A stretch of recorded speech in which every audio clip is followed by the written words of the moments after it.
Hello guys, আসসালামু আলাইকুম ওয়া রাহমাতুল্লাহি ওয়া বারাকাতুহু। আমি আছি নেক্সট ভিডিও নিয়ে আরেকটা ওমান ব্লগ প্রবাস থেকে। তো আমি এখন একটা কথা বলবো যে প্রবাসী কেন এত কষ্ট করে, প্রবাসী কেন এত কষ্ট করে ঈদে, রমজান এবং কি কোরবানির সময়।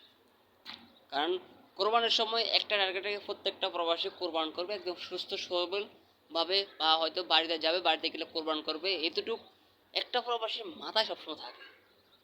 এজন্য প্রত্যেকটা প্রবাসী কোরবানি, বিশেষ করে কোরবানির সময় অনেক পরিশ্রম করে, রাত দিন, রাতকে দিন কোনা, দিনকে রাত কোনা, অমনভাবে ঘুমকে হারাম করে কাজ করে প্রত্যেকটা প্রবাসী, শুধুমাত্র পরিবারের কাছে যাবে, ঈদ করবে বলে।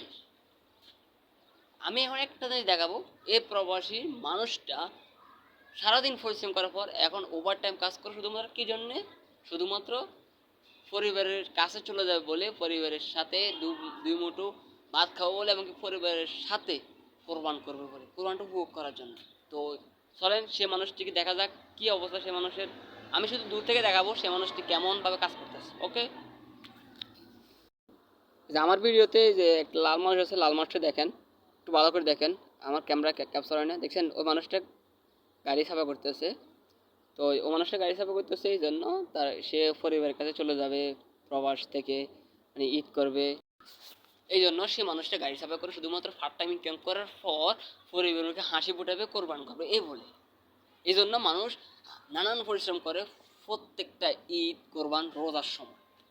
বিশেষ করে এই তিনটি টাইমে মানুষ বেশি পরিশ্রম করে।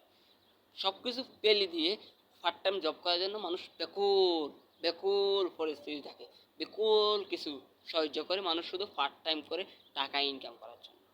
ভাই এটাই প্রবাস। এ প্রবাস অনেক কষ্টের, অনেক কষ্টের ভাই প্রবাস। এ প্রবাসটা অনেক কষ্টের, কখনো বলে বুঝাতে পারবো না, কখনো না।